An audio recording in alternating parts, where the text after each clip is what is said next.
Kojeve, A Note on Eternity, Time and the Concept, Lecture 7. This lecture is a systematic, negative reading of Hegel that shows how humanity is both temporal and free. The question being asked is, how can the concept be eternal and necessary, and yet belong to a human being who lives, thinks, acts, changes, and creates history and time? Hegel's answer to this is to say that the concept is time. Now, and I'll get into what that means. So, Plato distinguishes the eternal concept from temporal things.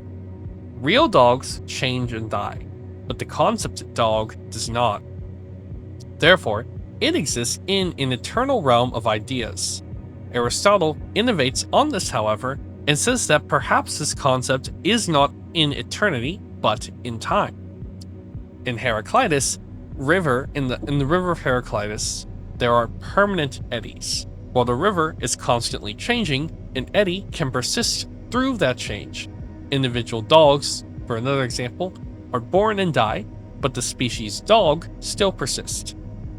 For Aristotle, something eternal exists within temporal existence.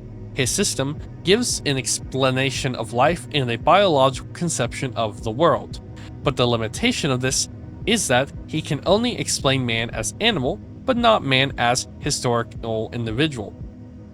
Because these eternal structures ultimately make history cyclical, the world consequently repeatedly goes through the same forms. Time is eternal because it endlessly returns, as he puts it. Time is eternal, it is circular, this is a quote, but the circle is going around and around again eternally. Modeling everything as a cycle creates a problem for freedom, however, as this only gives us an account of humans within nature, but not humans as beings who negate nature and produce historical novelty. Everyone talks about freedom, but it means different things for different thinkers, and in Kojeve's case, freedom is creative action in time. Human beings do not merely undergo what happens, rather a human being can introduce something genuinely new into the world. Desire is what allows the human being to negate the given and project something not yet real into the present. Without the capacity for desire, there is no properly human history. Biological species are not historical individuals. They have no self or I. Knowledge of man as a species isn't yet knowledge of the individual historical subject. This is precisely why the Aristotelian system explains man's biological existence, but not his truly human historical existence, and what Hegel is reckoning with. Spinoza has the opposite problem. He eliminates the problem by identifying being and concept completely. Absolute knowledge must be symbolized by a closed circle because there is no genuine relation between concept and something outside concept. Being is already fully present in thought. From this outlook, it appears that there is no gap, external object, or historical development that needs to be traversed to then arrive at a perfect system. In doing this, Spinoza has in fact discovered the ideal or of absolute knowledge. However, he has made it impossible for a temporal human being to possess it. If the Spinoza system is genuinely eternal and complete, then it doesn't need to be constructed over time. The ethics must be thought, written, and read in a trice, and the ethics could have been written, if it is true, only by God himself. The standpoint it describes is outside ordinary temporality, yet it is being written by a historical man who had to sit down and think it. There is a contradiction between the content of the system and the historical conditions under which the system is produced, and so the challenge for Hegel is therefore asking how a historical human being could actually produce absolute knowledge. Quote, Hegel becomes God by thinking or writing the logic, or, if you like, it is by becoming God that he writes or thinks it. Spinoza, on the other hand, must be God from all eternity in order to be able to write or think his ethics. So for Spinoza, you have eternity, which then becomes complete knowledge, and then human beings somehow express it. While for Hegel, human historical temporality becomes conceptual development, which then begets absolute knowledge. In this way, Hegel's whole effort consists in creating a Spinoza's system which can be written by a man living in a historical world. He's asking how totality can become intelligible through a temporal process, and the phenomenology is precisely how the story of how consciousness can arrive at the standpoint from which the logic can become possible. So Kojeve is asking how the concept be universal and systematic without becoming detached from the historical activity through which human beings actually think. The thinker must himself be situated within the temporal movement of the concept, but at the same time, the concept has a logic of its own and social forms mediate it. So for Kant, without intuition, the concept is empty. Without the concept, intuition is blind. What does that mean? That means that we do not simply possess pure concepts, but have to encounter a manifold that is given to us, which is synthesized by consciousness. Kant was the first to see that human thinking occurs in time, that we do not simply possess the finished universe simultaneously, but that we think, speak, and reason sequentially and connect one thing to another, and that this is not accidental, but essential to man. The very identification of the diverse is time. Suppose I have two different things, A and B. To identify them as the same thing across change is already to introduce temporality, A to B. Something changes and yet remains identifiable in this process. And so conceptual identification is not something that happens outside time. For a human being, conceptual activity itself is temporal. Okay, so when Hegel says that the concept is time, that is not merely a banal claim that concepts change historically, but that the structure of the conceptual thought itself is temporal. So for Plato, the concept points to eternity. For Aristotle, the concept leads to eternity within cyclical time. For Spinoza, the concept is eternity or being. For Kant, the concept applies to time, but the concept itself remains eternally fixed. And for Hegel, the concept is time. And this final move is what collapses the opposition between these two things. The concept is not an eternal object that somehow gets applied to temporal reality, but its own development is temporal. This means that history is not an unfortunate deviation from philosophical truth, but where the concept becomes actual for a temporal being. For Kant, human knowledge is an infinite task, which means absolute knowledge is never actually achieved. You have an infinite approximation towards truth. Therefore, what Hegel does is truly radical, as absolute knowledge must itself be historically realizable, meaning that the historical development of consciousness can itself become the medium through which the totality becomes intelligible. Absolute knowledge, for Hegel, is that truth goes through historical movements and becomes explicit. And so ultimately, Kojeve conceives of subjectivity as, and this was really interesting to me because he's doing this before Lacan, and he's one of the first people to really resurrect Hegel too. So he's already doing what we now would call Lacanian Hegelianism, like before that's ever even conceived of. So for Kojeve, he conceives of subjectivity as I lack something, and that causes me to desire. I struggle to achieve this desire, and in doing this, I achieve recognition, which reaches a sort of historical completion.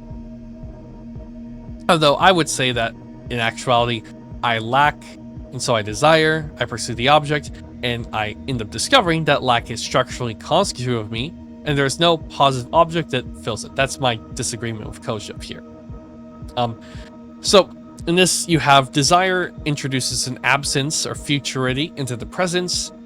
Then conceptual thought identifies what is different across time, and human action transforms the present according to the future. And so human subjectivity and conceptuality, history, temporality, these are all manifestations of the same basic structure. So Kojeve's Hegel is solving how a finite, historical, temporarily existing subject possesses absolute knowledge without ceasing to be finite, historical, and temporal. And his solution is to say that the temporal development of the finite subject is itself the development of the concept. For Plato, the concept is something eternal and outside time, and this explains eternal truth, but cannot adequately explain historical individuality.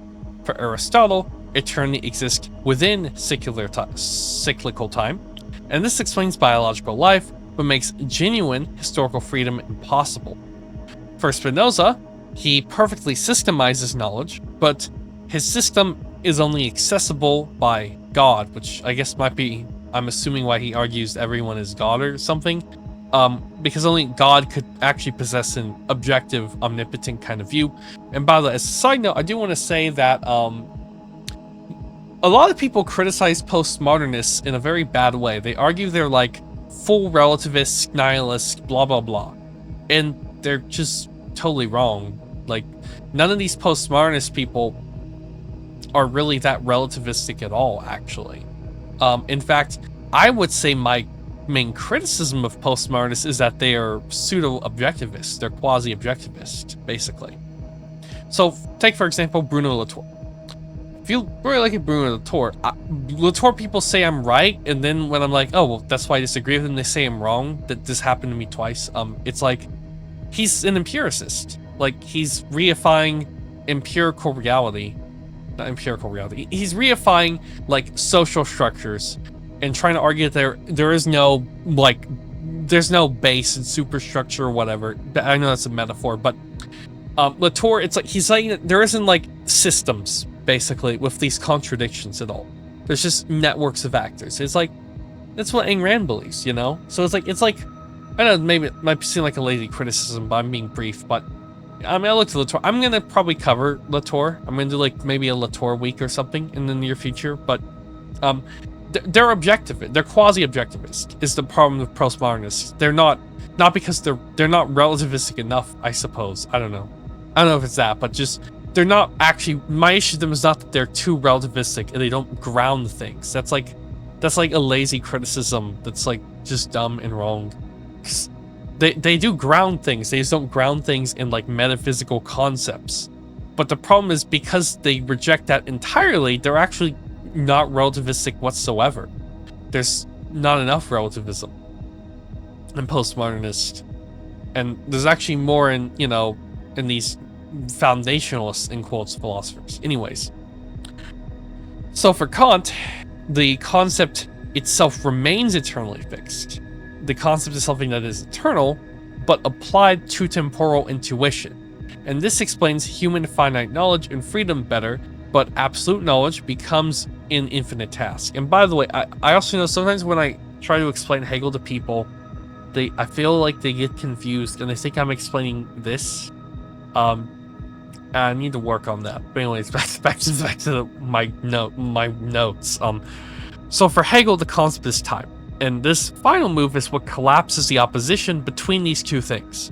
The concept is not an eternal object that somehow gets applied to temporal reality, but its own development is temporal. And this means that history is not an unfortunate deviation from philosophical truth, but where the concept becomes actual for a temporal being. For human beings, desire is the mechanism by which the future enters the present. Negativity transforms the given, and the temporal subject becomes historical. Okay, now let's get into the actual text of the lecture. 7th lecture. I have discussed at some length the Platonic conception, which corresponds to possibility 2.1a. Let us now move on to Aristotle, that is possibility 2.1b. Aristotle solved Plato's difficulties, and at the same time, he made a great discovery. Just like Plato, Aristotle defined the concept as eternal. That is, he defined it as a relation to something else. And this something else, for him, as for Plato, is not time but eternity. Episteme exists only in the cosmos in which there are ideals, i.e. eternal entities having eternity as their topos. But Aristotle saw what Plato seems not to have seen, namely that eternity is not some outside of time, but in time. At the very least, there is something eternal in time. In fact, Plato reasoned as follows. All real dogs change. The concept of dog, on the other hand, remains identical to itself. Therefore, it must be related to an eternity situated outside of real dogs, that is, outside of time. This eternity is the idea of dog, and consequently, in the final analysis, the idea of ideas. To which Aristotle answered, to be sure, the concept dog is related to eternity. But eternity subsists in time. For if real dogs change, the real dog, that is, the species dog, does not change, since the species is eternal, even though it is placed in time. It is possible to relate the concept of eternity in time. Therefore, there is an absolute knowledge relating to the temporal world to the extent that this world implies eternity. In other words, Plato forgot that in Heraclius River there are permanent eddies. First of all, they are the animals and the plants. The eternal or immutable axis of the eddies is the telos or the entelechy. And the same entelechy is what appears in relation to the concept as the idea of the eddy. But there is also planets, and finally the cosmos. Hence, Aristotle says, time itself is eternal, it is circular, but the circle is gone around again and again eternally. Therefore, the cosmos has the same structure as does the animal. The Aristotelian system thus gives an explanation of life and a biological conception of the world. Theologically speaking, the conception that relates the eternal concept to eternity in time equals polytheism. To be sure, Aristotle is too far removed from the totemic mentality to assert that animals and plants are gods. But when he says that the planet are gods, he maintains a great agreement with his system than does Plato with his. But all things considered, the difference is not very important. Mono or polytheism, in both cases, we are dealing with a theological knowledge. The cosmic revolution is eternally repeated, and it is solely because there is an eternal repetition that there is an absolute knowledge relating to the cosmos. Now, it is one and the same eternity that manifests itself in and through the eternal return of time. In other words, there is a supreme God, the God properly so called, who maintains the cosmos in its identity and thus makes conceptual knowledge possible. And while manifesting itself through the course of time, this divine eternity can speak of himself too, taken as a species when he speaks of God. It remains nonetheless true that the difference is essential between him, taken as historical individual, and the eternal God of whom he speaks. Once more then, as in Plato, it is an absolute knowledge of Bewusstsein and not of Selbstbewusstsein, for the species has no Selbstbewusstsein, no selves or self, as the most it says we, but not I. Therefore, the Aristotelian system explains man's biological existence, but not as truly human, i.e. historical existence. And we see this even better by turning to the anthropological level, that is, by posing the problem of freedom. To be sure, Aristotle talks about freedom, but everyone talks about freedom, even Spinoza. But if it is not to be a word game, it is the true notion of freedom made explicit in the Hegelian conception as it is formulated in the phenomenology is sought. It must be admitted that it is not compatible with Aristotle's system. As a matter of fact, we know that this system excludes, by definition, a creative God. By definition, for eternity in time signifies eternity of the world, return and eternal return. Now, where there's no place for God's creative action, there is still less place for man's creative action. Man undergoes history, but does not create it. Therefore, he is not free in time. On this point, Aristotle does not go beyond Plato, but his system is still less acceptable than the Platonic system, for it excludes even the transcendent free act. Be quiet, cat. I'm not doing it, it's just picked it up. In fact, since eternity is in time, and the eternal concept is related to eternity in time, all possibility of going outside of time is excluded. One is outside of time only by being in time. A temporal existence that one could choose outside of time would be conceptually unknowable because it would not be eternal in time, whereas the concept can be related only to an eternity in time. In short, to the extent that man changes, he does not know, and not knowing, he is not free by definition, and to the extent that he knows, he does not change, and hence is not free either in the usual sense of the word. Okay, so just to break that down a bit simply, The question, where is eternity, for Plato is something that's outside of time in the realm of ideas. For Aristotle is inside time in the form of the biological species and cosmic cycles. And for Hegel, at least according to Kojeve, is in human historical action in negation. Okay. Now the next question is the model of reality. For Plato, that is in geometry and abstract forms, which Kojeve connects to theology here. For Aristotle, it's in biology and circular natural cycles. And for Hegel, according to Kojeve, it's in history and unrepeatable human struggle. And then their view of man, for Plato, is a kind of fallen angel outside of time, which seems a bit abstract, that's what he says. For Aristotle, is a biological animal inside repeating time, and for Hegel, is a free historical individual who changes the world. That's kind of just a condensation of what I've read so far. Anyways, back to the text. Alongside the great philosophies, there have always been more or less barbaric or barbarized theories. The Platonic Aristotelian notion of the concept has also been barbarized, either by a vulgar and absurd denial or by a distorted acceptance. The vulgar denial consists in saying that the concept, far from being eternal, is just as temporal as any other thing existing in time. It is our possibility for, of which I shall not speak, since it does away with the very idea of a true or genuine knowledge. It is skepticism, or relativism, which Plato denounced under the name of sophistic, which Kant criticized, calling it empiricism, and which Husserl quite recently denounced once more under the name of psychologism. Let us speak no further about it. Oh, I mean, it's kind of an interesting thing, but it's alright. Let us rather say a few words about the distorted acceptance, which is no less absurd, although less obviously absurd. People hold this view continue to say that the concept is eternal, but, while being eternal, it is in time, which means they say that it is related to what is in time, i.e. to the temporal, not to time, but to the temporal, i.e. to what is in time. And being related to the temporal is related to it in time, existing in time before the temporal properly so called. It is the well-known notion of the a priori, or the innate idea that precedes experience.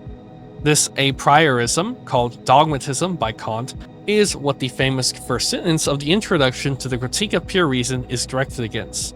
There is no doubt, Kant says, more or less, that experience, i.e. the temporal reality, always precedes in time the concept that appears in time as my knowledge. And indeed, there can be no possible doubt on this subject. Vulgar a priorism begins from a supposed fact and ends in a truly untenable conception, on the nosological level as well as on the anthropological level, where the notorious free will is discussed.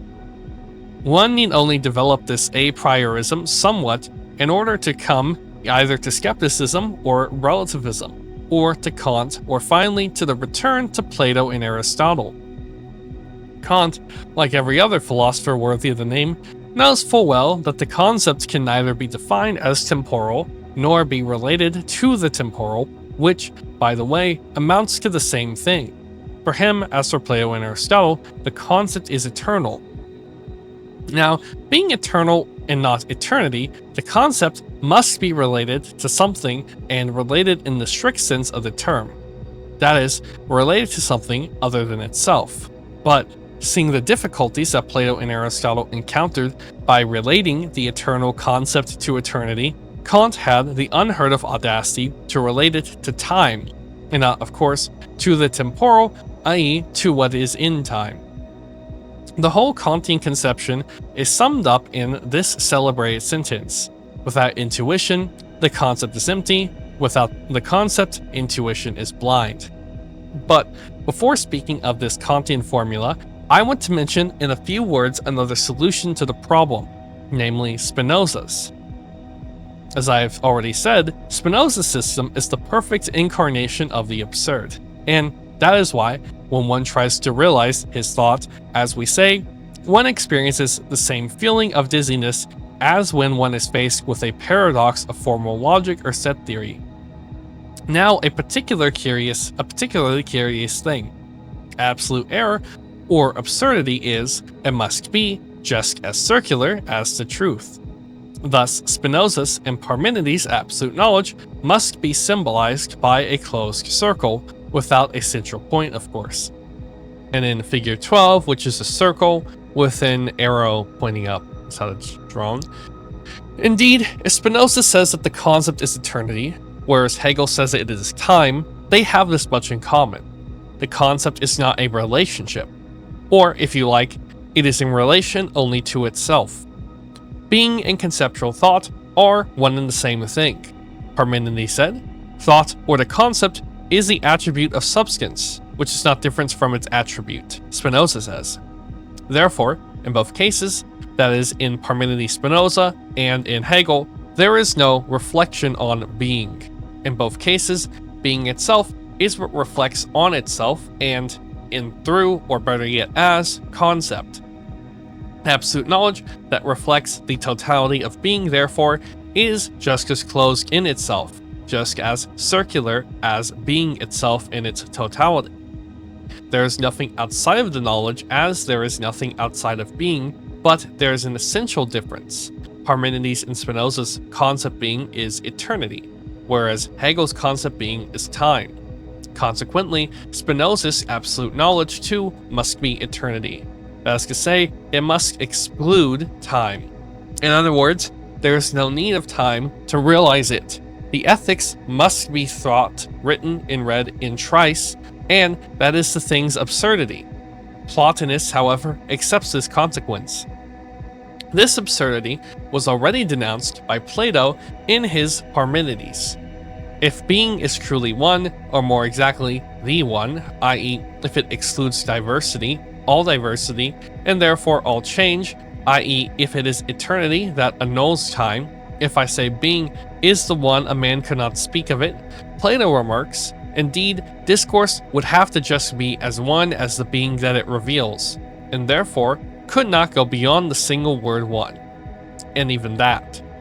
For time is still the crucial question.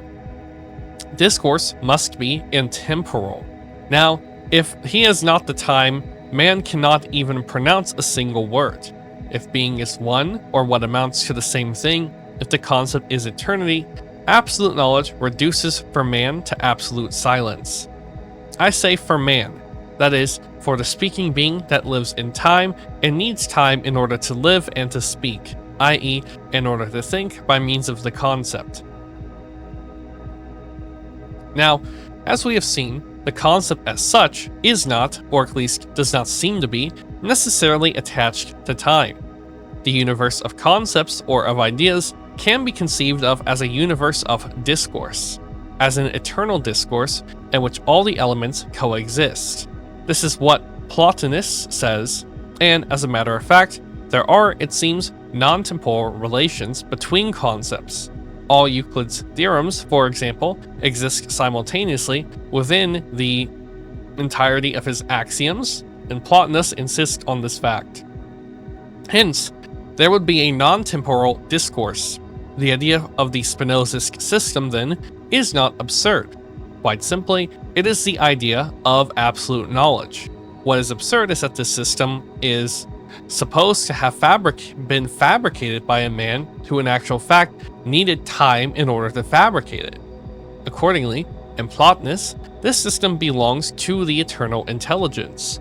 Or else again, the system can exist outside of time, but starting from the temporal existence, there is no access to this system. The Spinoza system is Hegel's logic, for which there would not and could not be a phenomenology that leads to it, or else it is Descartes' system, to which one could not find access through a discourse on method. The ethics is made in accordance with a method of which an account cannot be given in human language, for the ethics explains everything except the possibility for a man living in time to write it. And if the phenomenology explains why the logic appears at a certain moment of history and not at another, the ethics proves the impossibility of its own appearance at any moment in time whatsoever. In short, the ethics could have been written, if it is true, only by God himself, and let us take care to note, by a non-incarnated God. Therefore, the difference between Spinoza and Hegel can be formulated in the following ways. Hegel becomes God by thinking or writing the logic, or, if you like, it is by becoming God that he writes or thinks it. Spinoza, on the other hand, must be God from all eternity in order to be able to write or think his ethics. Now, if a being that becomes God in time can be called God, only provided that it uses this term as a metaphor, a correct metaphor, by the way, the being that has always been God is God in the proper and strict sense of the word. Therefore, to be a Spinozist is actually to replace God the Father, who has no son, incidentally, by Spinoza, while maintaining the notion of divine transcendence in all its rigor. It is to say that Spinoza is the transcendent God who speaks, to be sure, to human beings, but who speaks to them as eternal God. And this obviously is the height of absurdity. Yeah, this is going so hard against Spinoza. This is awesome. To take Spinoza seriously is actually to be or to become mad. This is crazy. I love it. Spinoza, like Hegel, identifies man, that is to say, the wise man, and God. It seems then that in both cases, it could be said indifferently either that there is nothing other than God, or that there is nothing other than man. Now, in point of fact, the two assertions are not identical, and if the first is accepted by Spinoza, only the second expresses Hegel's thought. And that is what Hegel means by saying that Spinoza's system is not pantheism, but a cosmicism. It is the universe, or the totality of being, reduced to God alone, but to a God without world and without men. And to say this is to say that everything, what is change, becoming, time, does not exist for science. For if the ethics is in fact concerned with these things, how or why they appear in it is not known. With the use of our symbolic circles, then, the difference between Hegel's and Spinoza's systems can be represented in the following manner. Let us start with the theistic system. In its pure form, it is Plato's system, but in general, it symbolizes possibility too. See figure 13, which is a circle with an arrow, but at the top, there's another circle with another arrow, and it's labeled Monotheistic Theology, Plato. Is that what he's saying Spinoza believes? No, that's Plato's system. Okay. Anyways, for Aristotle, several small circles must be inscribed in the large circle to symbolize a relation of eternity and time. Figure 14. Okay, what's that one? That's a circle with an arrow pointing up like the first one, but there's 5 small circles, all with an arrow pointing in one direction in them. These graphs getting a little abstract, man. Anyways, but these circles ought to have fitted together. In the end, there would be again the Platonic symbol with only one small circle. That is to say, all truly coherent theism is a monotheism. As for Kant, the same symbol can serve, but the small circle must be drawn with a dotted line to show that Kant's theology, for him, only the value of an as-if, figure 15. Okay, let's see, what's that one? That is hypothetical theology Kant, and it's very similar to Plato's, but it's a circle, arrow going up, top circle, but that one's dotted. In short, the symbol of the theistic system is valid for every system that defines the concept as an eternal entity in relation to something other than itself, no matter whether this other thing is eternity in time, or outside of time, or time itself. But let us return to Spinoza. Starting with the theistic system, Hegel does away with the small circle, reducing beforehand by his predecessors to a single point. See figure 16. Okay, what's figure 16? Plato, and that's the circle, arrow, up top, circle of another arrow. Then that has an arrow pointing down to a circle with an arrow, and it's labeled atheism Hegel. It's the same thing as Spinoza's though. So I don't know. Anyways. Spinoza, on the other hand, does away with the large circle. See figure 17, okay? Okay, so I think what it is Hegel is saying that the symbol from before is not actually what Spinoza thinks, but what Hegel thinks. And Hegel's saying that for Spinoza, well, I don't know. Because, figure 17 is the same thing as that one, where you have the theology circles of Plato that I just described, and the arrow points down, but instead it's a small circle, and it's labeled a cosmicism. And that's the only difference, it's just a smaller circle. So, I don't know, these graphs are not very explanatory. Spinoza, on the other hand, does away with the large circle. Okay, wait, I just read that. Anyways, hence the symbol is the same in both cases. A homogeneous closed circle. Yeah, that's why I know this. And this is important. For we see that it is sufficient to deny that the concept is a relation with something other than itself in order to set up the ideal of absolute, that is, circular knowledge. And indeed, if the concept is related to another reality, an isolated concept can be established as true by adequation to this autonomous reality. In this case, there are partial facts or even partial truths. But if the concept is revealed, being itself, it no longer can be established as true only through itself. The proof itself no longer differs from that which has to be proved. And this means that the truth is a system. As Hegel says, the word system is not found in Spinoza, but the thing itself is there. Setting aside Parmenides, Spinoza is the only philosopher who understood that the principle of all or nothing is valid for knowledge. Either one knows everything, or else one knows nothing. For one sees that one truly knows something only by seeing that one knows everything. And that is why the study of Spinoza is so instructive. Despite the absurdity of his point of view, Spinoza sets up the ideal of total or systematic or circular knowledge. However, his system is impossible in time, and Hegel's whole effort consists in creating a Spinozist system which can be written by a man living in a historical world. And that is why, while admitting with Spinoza that the concept is not a relation, Hegel identifies it not with eternity, but with time. On this subject, see the preface to Phenomenology, page 19 ff. We shall see later what this means. For the moment, I want to underline once more that the symbols of both systems are identical. They differ only in their source, which is not seen in the drawing, doing away with the small or large circle. And again, this indeed corresponds to the reality. It is understandable that a temporal knowledge could finally embrace the totality of becoming. But it is not understandable that an eternal knowledge could absorb everything that is in time. For the simple reason that it would absorb us ourselves. It would be the absolute knowledge of Bewusstsein, which would be completely absorbed.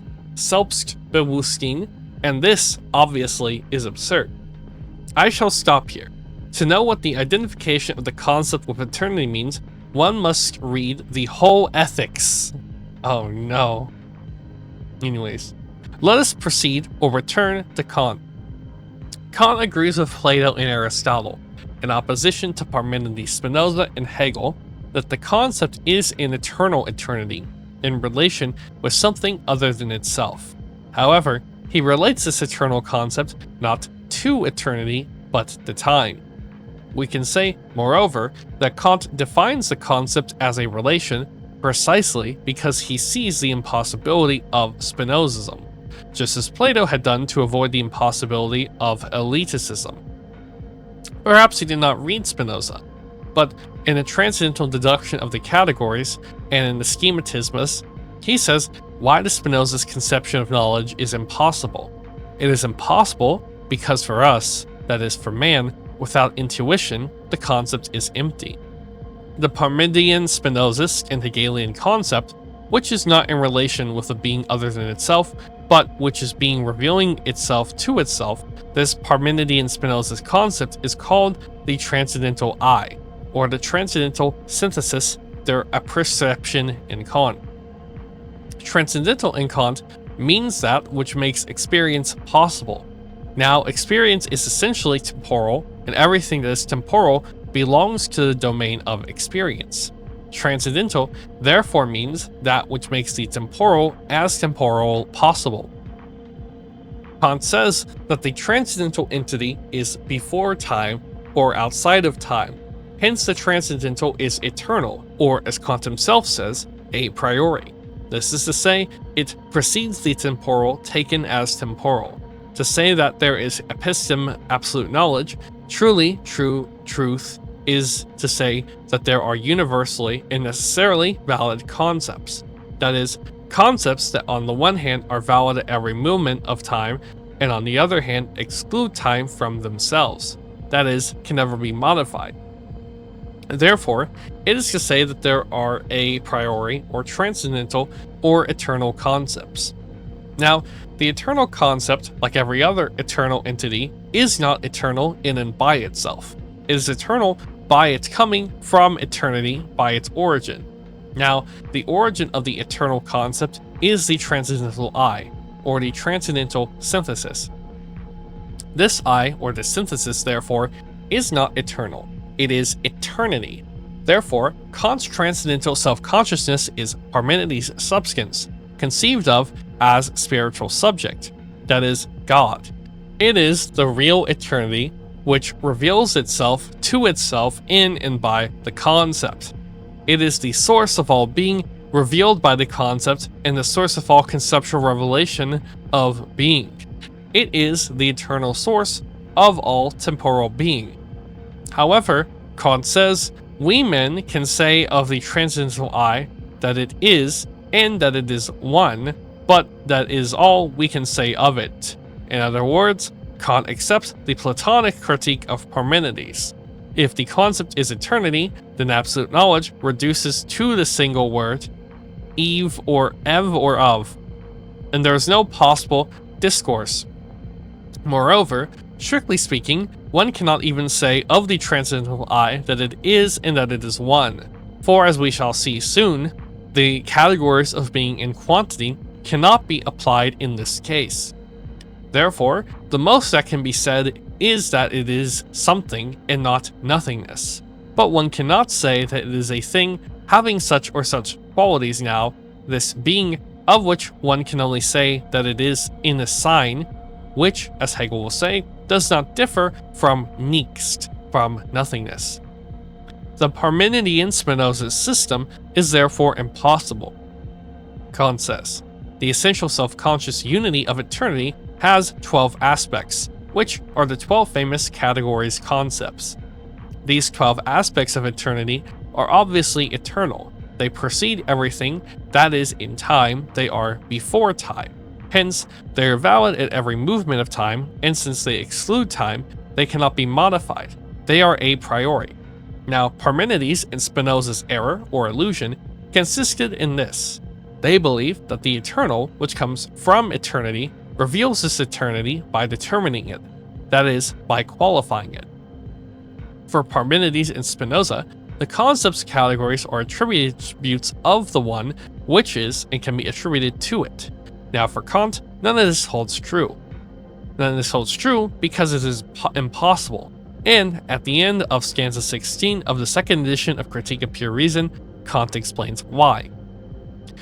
Or maybe I'm supposed to say the paragraph, but anyways, a determination of eternity by the eternal concept's categories would be possible only by an understanding, Verstand, through the self-consciousness of which he says the whole manifold, das Mannigfaltige, would be given at the same time.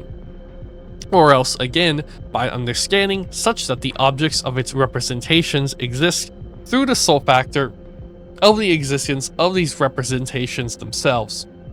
In other words, by divine or archetypal understanding. For, in point of fact, the being which, by thinking of itself, thinks of everything that can be thought and which creates the objects thought by the sole act of thinking of them is God. Hence, Spinoza was right to give the name God to Parmenides' Eve of, which coincides with the concept that reveals it. But he was wrong to forget that God alone can apply this concept to himself. For us who are not God, to apply our concept to God is to relate that concept to something other than this concept itself. Now the concept, which is a relation in the proper sense of the word, that is, a relation to something else, is at most eternal, but not eternity.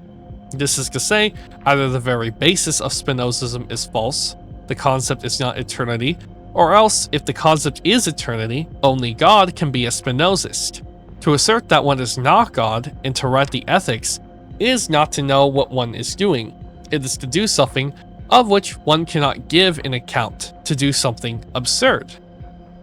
But in principle, according to Kant, God could write the ethics. The whole question then is to know whether a man or Spinoza can be God. Now for Kant, this is impossible because man can draw nothing from the content of his self-consciousness. Taken in itself, the human eye is a point without content, an empty receptacle, and the manifold content must be given, Kojeve, to it, it must come from elsewhere. Or, what it amounts to the same thing, it is not sufficient for man to think in order that there be a true knowledge. In addition, the object of which man thinks must exist and exist independently of his act of thinking of it. Or else again, as Kant says, human consciousness necessarily has two constituent elements, the Begriff or concept and the Anschauung or intuition. The latter presenting a manifold content given to man and not to produced by him or from him or in him. The concept possessed by a being that is not God is therefore a relation. In other words, it can be eternal but not eternity. And that is why Spinozism is absurd. It is absurd because Spinoza is not God. I think you already said this, anyways. But there's still the conception of Plato-Aristotle, which admits that the human concept is a relation, but a relation related to eternity and not to time. That is to say, eternity or God implies the manifold in its own unity, and it itself creates the manifold which it reveals by the concept. Therefore, being the eternal development of eternity in itself, this manifold itself is eternity. It is the manifold universe of ideas and concepts, which has nothing to do with the world of space and time. But it is eternity itself that develops itself in this universe. Our merely eternal concept does not produce it. Hence, this universe is given to us and our concept is related to it. In other words, our absolute knowledge is not the knowledge which God has of himself. It is the knowledge which we have of a God essentially different from us, a transcendent God. It is a theological knowledge in the strict sense of the term, a knowledge which is the relation of the eternal concept to eternity and not to time. Now, according to Kant, this too is impossible, for the simple reason that the relation of the eternal to eternity must itself be eternal or non-temporal, whereas our knowledge is not only in time, but even more important, it itself is temporal. We need time in order to think. In principle, Kant says there could be a non-spatial temporal intuition, or Anschauung. In principle, the concept's categories can be applied to any given manifold whatsoever. Therefore, a non-divine being could in practice develop an absolute knowledge revealing the non-spatial temporal universe of the Platonic ideas. But the non-divine being called man cannot do so. If Spinozism is possible only for God, Platonism is possible only for a non-divine intelligence other than human intelligence, and angelic intelligence. For example, for once more, and this is irreducible and inexplicable fact according to Kant, the cf. The end of paragraph 21, for us, human beings, the given manifold, is always a manifold given in spatial temporal form. We can think only provided that a manifold is given to us. but this manifold must exist in its whole and in each of its elements. Therefore, Parmenides, one and unique being, must be differentiated into a manifold being. Now for us, the identical can be a diverse only provided that it is a space, or is in space. As a matter of fact, two identical geometrical points can be different only by their positions in space, and space is nothing other than the infinite whole of points which are rigorously identical with respect to their intrinsic character, which, by the way, is the absence of all character, and are nonetheless different from one another. But in order that there be knowledge, the diverse must be identified. Every act of knowledge is a synthesis, Kant says, which introduces unity into the given manifold. Now for us, the diverse can be identical only in time, or as time. Therefore, for us, knowledge, that is, the identification of the diverse, can be accomplished only in time, because the very identification of the diverse is time. It was always known that the human concept appears at some moment of time, and it was known that man needs time in order to think. But Kant was the first to see that this is not accidental, but essential to man. Hence, the world in which man thinks is necessarily a temporal world. And if actual human thought is related to what is in time, the Kantian analysis shows that time is what makes the actual exercise of thought possible. In other words, what can use our eternal concepts only provide that we relate them to time as such. That is provided that we schematize them, as Kant says.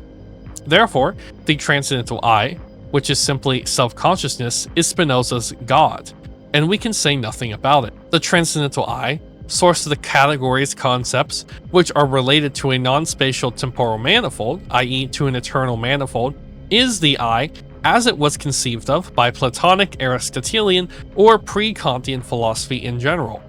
Now this I is not human, for it is supposed to be able to think outside of time. Therefore, only the transcendental I, which is the origin of the schematized categories, that is, of concepts related to time, is the human transcendental I, which makes actual human thought possible. Human thought is accomplished in time, and it is a temporal phenomenon. As such, it is purely empirical. It is a doxa. But in order that the eternal concept be applied to the temporal, it is first necessary to schematize the concept, that is, to apply it to time as such. This application is accomplished before time or outside of time. It is a priori, that is unmodifiable and always valid. Therefore, absolute knowledge is the entirety of the relations between the eternal concept and time. It is the entirety of the synthesization Grundsatz. It is Kant's ontology. Let us now see the results of this Kantian conception for the world and for man. In the natural world, time is represented by motion. The temporalized concept, therefore, is related to real motion. And what makes the temporalized concept possible, i.e. the schematism of the relation to time interior to time, corresponds to what makes real motion really possible, i.e. force. Therefore, to say that the eternal concept is in relation with time is to set forth, among others, a dynamic conception of matter in the world, that is, a physics of force is. Hence, Kantian philosophy will necessarily encounter Newtonian physics. And inversely, if the world actually is as Newton's physics describes it, Kant's philosophy must be accepted as a given truth. But even leaving aside the fact that the Newtonian world is just as uninhabitable for man as Plato's geometrical world, we can indicate an insufficiency in the Kantian Newtonian conception of the purely natural world. The impossibility of relating the concept of eternity ultimately means the impossibility of having an absolute geometrical understanding of the world. In other words, the notion of the cosmos, that is, the eternal or static structure of the natural universe, is denied, and consequently, the existence of eternal structures in the world is not explained. In particular, the biological species cannot be explained as it is by Aristotle. Generally speaking, purely spatial structure is not explained. The motion of the planets, for example, is explained by force. but the structure of the solar system is not explained. And here, the impossibility of explaining is absolute. The fact that, in the real world, laws apply to stable entities is, for Kant, a transcendental chance. One can say that that's the way it is, and that is all one can say about it. To be sure, Kant develops a theory of the living being in the third critique, but this theory is valid only in the mode of as if, since the third critique has no equivalent in the system, and what is valid for the animal in particular is also valid for the animal in general, that is, for the cosmos. Here too, the cosmology, in other respects like that of Leibniz, has only a regulative value, and the same holds for God. God being eternity, there is no possible knowledge relating to God. In fine, if Kantian knowledge is closed, that is, total indefinitive or absolute, we again find the theistic or Platonic schema of two circles. See figure 13. Okay, let me scroll up here. Figure 13. Okay, that's just a circle with the arrow, and at the top is a small circle with an arrow at the top, and it's labeled monotheistic theology, Plato. But since the concept is not related to eternity, the small circle remains forever purely hypothetical, figure 15. However, when it is done away with, what is obtained is not the single closed circle of Hegel, figure 16, but the open circle without fixed limits of skepticism, figure 18. Indeed, since the eternal concept is related to time, no absolute adequation is possible. At best, it is the infinite, eternal of time which can completely fill up the framework of the eternal concept's categories. Thought that is in time, therefore, never attains this end, and that is why Kant says the absolute knowledge is an unendliche Aufgabe, an infinite task. Let us now see what the Kantian conception means on the anthropological level. The concept is eternal, but it is related to time. If the concept is eternal, it is because there is something in man that places him outside of time. It is freedom, that is, the transcendental I, taken as practical reason or pure will. If there is a relation of concept to time, there is an application of pure will to the temporal reality. But to the extent that there is a priori concept, which means here act of freedom, the relation to time is accomplished before time. The act of freedom, while being related to time, is therefore outside of time. It is the renowned choice of the intelligible character. This choice is not temporal, but it determines man's whole temporal existence, in which therefore there is no freedom. Thus, we again meet Plato's myth. However, in Plato, the concept is related to eternity, while in Kant it is related to time, and this difference finds expression here in the fact that the transcendental choice is effected not as in Plato, but with a view to what man is or has been outside of time, but with a view to what he is or will be in time. In Plato, it has to do with an affirmation, in Kant, with a negation. There, it has to do with becoming in time what one is eternally. Here, with not being eternal, what one has become in time, their acceptance of eternal nature here, negation of temporal nature, or to restate it, their freedom of the angel who clings to or separates himself from God. Here, freedom of fallen man who repudiates his sin is a single extratemporal act. Therefore here, as in the description of the natural world, there is in a progress, but in both cases, there is an irreducible insufficiency. Man as historical being remains inexplicable. Neither the world of concrete things in which he lives, nor the history that he creates by temporal free acts is understood. In fine, we end with the following results. Possibility 1 is excluded because it cannot be realized by man. Possibility 4 is likewise excluded because it does away with the very idea of a truth in the proper sense of the term. Possibility 2 gives partial explanation, but in none of its three variants does it manage to give an account of history, that is, of man taken as free creator in time. In any case, even if one can barely manage to speak of an infinite historical evolution in the Kantian or criticist variant, it is impossible to attain an absolute knowledge relating to history, and hence to historical man. In consequence, if philosophy is to attain an absolute knowledge relating to man as we currently conceive of him, it must accept possibility 3. And this is what Hegel did. In saying that the concept is time, our concern is to see what that means.